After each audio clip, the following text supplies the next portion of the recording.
What's going on, everybody? Welcome back to another episode of Chatting Comics with Space Chimp Comics. I'm Dan, And I'm John. and today I think we're going to talk to you guys about our collection a little bit and show off our 5 favorite graded comics in our collection. Slabs, right? Who loves talking about? I love talking about slabs. I love slabbed comic books. I love to hold them. I love to look at them. I like to look at them in comic book shops, right? Yeah, I like to wish that I could afford all the ones I want, yeah, and it's just really cool to see them. We also come back at a grade that's higher than you expected, perhaps, right. and but we've also gotten a few back that were lower than we expected, Yeah, for which kind of sure. sucks. But yeah, our top five. So like these are not our most valuable or major keys. These are just our top five personal favorite slabs. I know Dan was shocked that some of the slabs on my wall did not make the top five, like Tomb of Dracula #1, Yeah, Submariner Submariner number #1, one, Captain America 100. What else was up there that you Werewolf liked? by Night number one. I came into the room and I thought for sure that all 4 of those slabs would be off the wall. I know it actually hurt me. It hurt me not to include some of these books. I'm Yeah, sorry, guys, but these are just fun books, and right. so I will start us off. Okay, yeah, go ahead. So with number five, and you might have heard me. You mentioned this in a previous episode of Chatting Comics. When I was a little boy, my mom used to babysit a kid who was younger than me, and when he moved away, right before he moved away, his mother brought over a huge box of comic books that she just gave me, and there were some really cool Silver Age books in there, and this is one of them. And I just love this because the cover is just so amazing. But it's a Fantastic Four Hulk versus Thing. Nuff said. Fantastic Four number 112, it looks like, from 1971. Yeah, I don't have my glasses on, With the but custom Hulk label too. It looks like, right? yeah, yeah. And I mean, just look at that. I mean, it's just amazing to me It's to a see these gorgeous guys. cover. And I always loved as a kid when one hero from like one group would cross over. It wasn't all that common back then. It's a lot more Right. common now.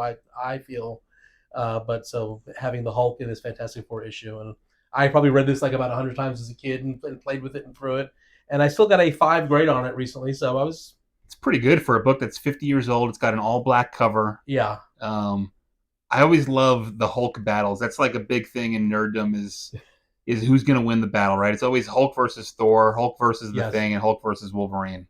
And so I hope that the MCU, and I think they will do it right this time, Yeah. but the Thing, he was able to fight the Hulk. I mean, he's not as like strong as the Hulk, but he's almost as big as him. He's able to fight with him. It can't be a guy wearing a rock suit. Right. It can't be Michael Chiklis in a suit. It's got to No. be CGI. Yes, it has to be CGI, and you make him imposing and Right. badass and awesome. Right. So, As great an actor as Eben Moss Bacharach is, yes. I want to see the Thing. You know what I mean? Yes, exactly. Yeah. Exactly. Yeah. So, you're number five. My number 5. This is a new addition to my collection. Very new, actually.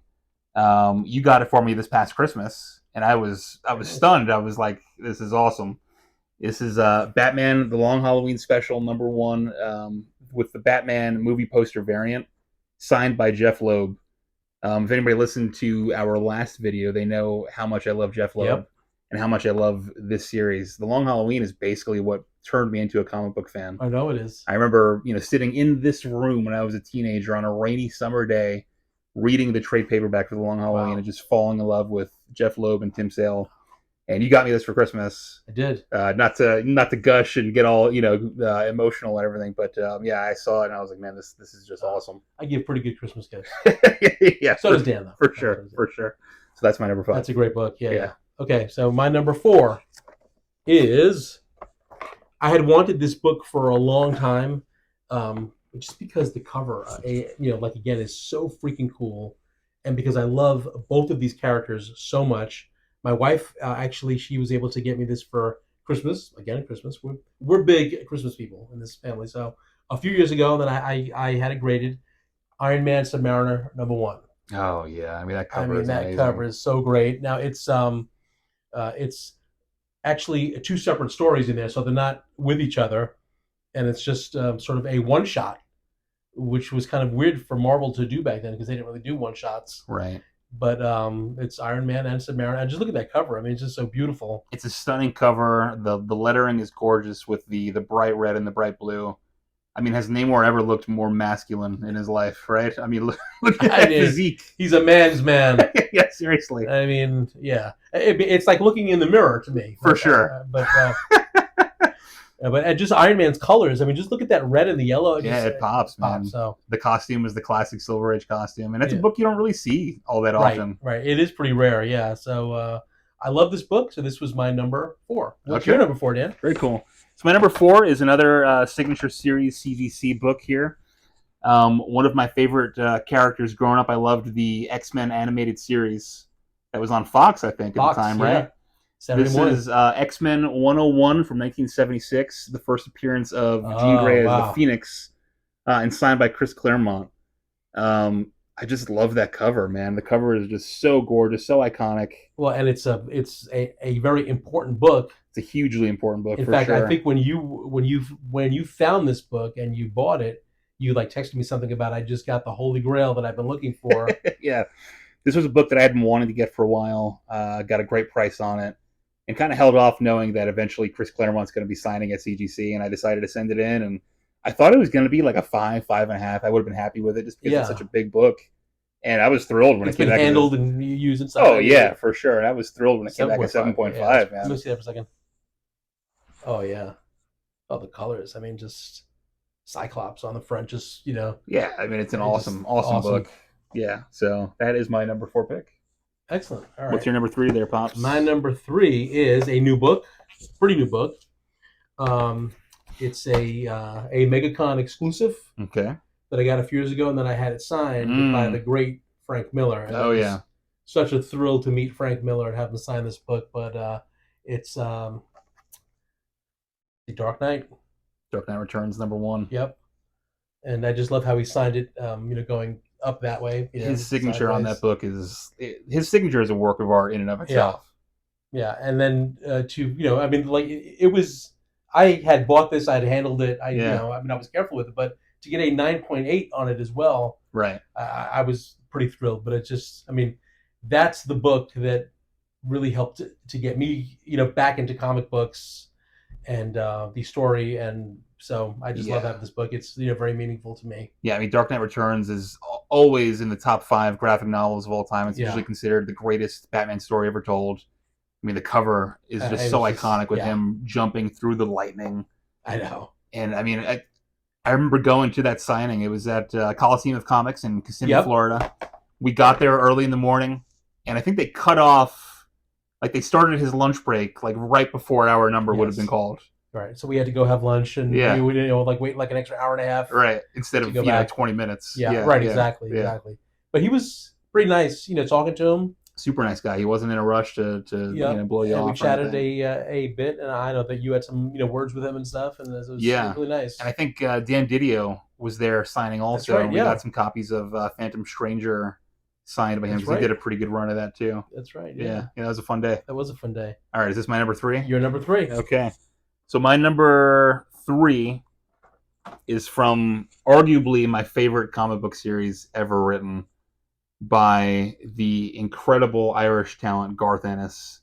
This is Preacher #1, Ah. 9.4, signed by Garth Ennis also. Oh wow. I read this series a couple years ago, and I was just blown away, man. It is just such a fun series. It's like irreverent and gory and totally out there. And Garth Ennis, to me, is like the Quentin Tarantino of comic books. He's such a great writer for dialogue. Yeah. I love this series. I was able to get this book at a steal of a price.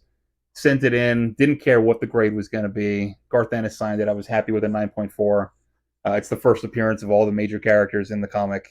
I read quite a few of the Preacher comics when they had first come out, and yeah, It's it's just amazing. a great series. It really is. It's my favorite comic book of all time. Wow. So yeah. I mean, after Tales from Toxic Pond, of Oh course, well, yeah, of which course. is available at spacechimpcomics.com. Right. Follow us on all social media at Space Chimp Comics. Right. That's awesome. All right, my number 2. Number 2 is my second Fantastic Four book in here. Wow. But this is one of the greatest covers of all time. The great Jack King Kirby. Oh yeah. I mean, how could you not love this cover, right? I mean, it just has so much going on. It's gorgeous. There's no Fantastic Four on the cover. Right. the Silver Surfer, Norrin Rad, Silver and the Surfer. Watcher, Norrin Red, right? And just, I mean, the red background, the yellow lasers, coming out of his hand, or With the matching label yes, also, which makes it even cooler in my right. opinion. And so I bought this book at Kingdom of Comics, Yeah, which which I was was that was a great store in Palm Bay, Florida, but they right. closed down a few years ago. Yeah, Great owners. What are their names? Paula, And and Jason. Jason, Yeah, nice people. It was already slabbed there. I just bought this for myself yeah. That as a was treat. that was by the counter. I remember many a Wednesday checking out with my new books and eyeballing that thing in the display case, Yeah. and then you texted me that you bought it one day. I was happy for you, but I was a little bummed. Yeah, oftentimes we're in competition for the same Oh book. yeah, So for sure. Yeah, for sure. All right. So what's your number two? My number two is a book that I bought raw um, at another local comic book shop, Famous Faces and Funnies in Melbourne, Florida. Which is Um, actually carrying Tales of Toxipon, like Tales from Toxipon. yeah, they have issue one, and they'll have issue two in a couple Yeah. weeks or so, whenever that one releases. But this one, I was in the back room one day, and the back room, they have all the long boxes of all the old back issues. Yeah, and it's like the everything. cheaper room, The right? cheaper room, because they have some keys back there, but they have all the bigger keys by the counter. Yeah. And I'm just kind of rummaging through the long boxes, and I pull it out, and I'm like, whoa, is this what I think it is? And then I don't even realize it until I get to the register that it's also signed. Oh wow. And I'm like, that looks a lot like a George Perez signature. Oh man. So this is Infinity Gauntlet #1, 8.5 CBCS, signed by the late great George Perez. I got this for $5. What? Yeah, Are you kidding me? I bought this book for $5. Signed. It was already signed by George already Perez. signed by George Perez. You had it all authenticated by CBCS. Wow. I bought this book probably maybe 10 years ago, kind of before Infinity War and all that stuff, and yeah. I couldn't believe it. And it just sat in my collection for a long time, and then I decided to send it to CBCS, and it took them a year to get it back to me. Oh wow. Let me see that. Oh yeah, that's gorgeous. George Perez was something else, huh? He was incredible. I mean, he was just involved in so many great storylines in Marvel and DC. So much going on in this cover. Yeah. And yet it's not, crowded or like, No. overdone. Or There's like no convoluted. wasted space. Everything has a purpose in this cover. It's gorgeous.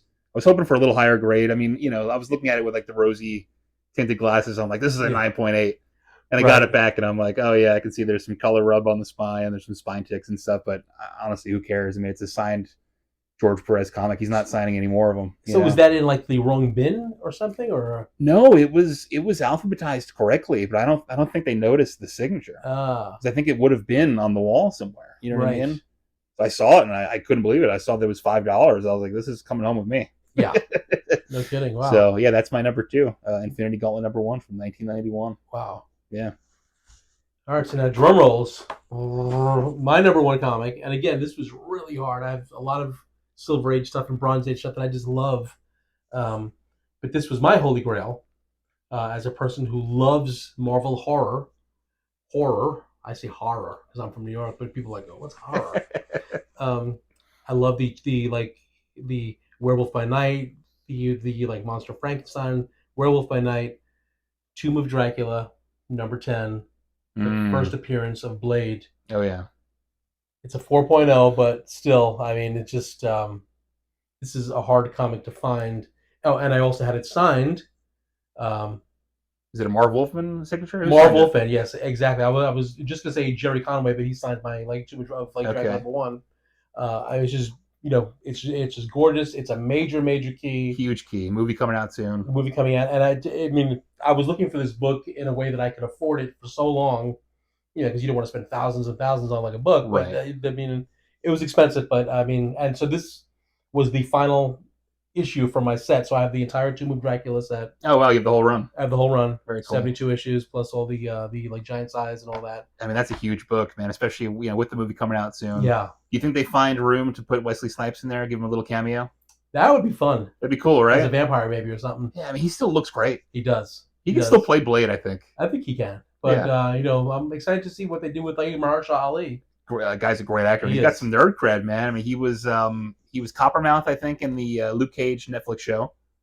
Oh wow, that's right. Yeah. He voiced the Prowler in the first Miles Morales Spider-Verse movie. I didn't know that. Yeah. Wow. So I think this Okay. is his third Marvel role. Wow. And we heard his voice at the end of Eternals in That's the right, with like the the Black Knight in the sequence. like post credit scene. Yeah, we Yeah, didn't see who he was, right. and I probably wouldn't have known who it was until and I had to look it up. Who's that? Speaking Yeah, I to. was like, that's Mahershala Ali. That's Yeah. Blade. Wow. So I can't wait for that to come out. Me too. And I love what they did with the Werewolf by Night episode that they did Hmm. on like Disney Plus. Yeah. So I'm hoping that they bring in the monsters of Marvel in a very good, fun, creepy way. Yeah, I agree with you. The special was very different from the comic book, but man, it had all the vibes of like the classic Universal Yeah, monsters, the grainy kind of film, the black and white. It captured the tone of yeah. that era and that corner of the Marvel universe so perfectly. You're number one. My number one. This is gonna be a head scratcher for you. You're gonna look at this book and be like, "What is this?" And I Don't tell think me it's like Ducktales, no, like no. 33 And or I think a something. lot of people at home will No be like, offense to like what is Ducktales this?" fans. Also, so this is a book that, and it's another yellow label book, CBCS. This is a book written by the guys from the podcast that I've listened to for over a decade now. Tell them Steve Dave. They were on the AMC show Comic Book Men by Kevin Smith. And they put out a comic book about, let's see, 2013, so like 11 years ago, published by Dynamite Comics. This is issue 1. This was the first Christmas gift that my wife ever got me. Wow. Cryptozoic Man number 1, quadruple signed by the entire creative team, all the guys from the podcast, in a CBCS 9.4 Jetpack Comics exclusive. This was like a super low print run for this comic book. You would love it, actually. Wow. Because I've never heard of it. Yeah, it's like an homage to all of the Marvel Bronze Age Is it comics. really? Oh wow. He is an amalgamation of all the cryptid creatures. So he's got like the Loch Ness Monster, the Jersey Devil, Bigfoot, and he fights like demonic creatures basically. Wow. That's a really cool cover too. It's an awesome cover. Walter Flanagan from Tell 'em Steve Dave. Cryptozoic Man. Yeah, number 1, signed by Walt Flanagan, Brian Johnson, Ming Chen, and Mike Zapsik. CBCS 9.4. Like I love that book, and she got me the whole set of our first Christmas together. So how many issues is the set? It's 4 issues. She got all 4 of them for me. All 4 of them were signed by all 4 guys. Oh man, that's awesome. Yeah, so it's not even remotely close to being the most valuable book in my comic collection, but I love it. It has meaning to you. Oh, for sure. So and that's what's my number 1. Great about comic books, right? Because they just, it isn't just the value of them that's fun to like look and see what they're worth and stuff, but the value that they have to your heart and to your soul. Reading these things as kids and just admiring the heroes and then the artists and the writers, and as we get older, we can appreciate how much work is involved in these things, and especially now that we're creating our own, man, we see how much goes into it, and it's a process. So it's a labor of love. Yep. Well, I hope you've enjoyed this episode of Chatting Comics. Yeah, drop us a comment below. Tell us what your top 5 favorite comics are in your collection. Like and subscribe. Hit that bell to be notified any future videos coming out. I'm Dan. And I'm John. And we've been Chatting Comics. We'll see you next time.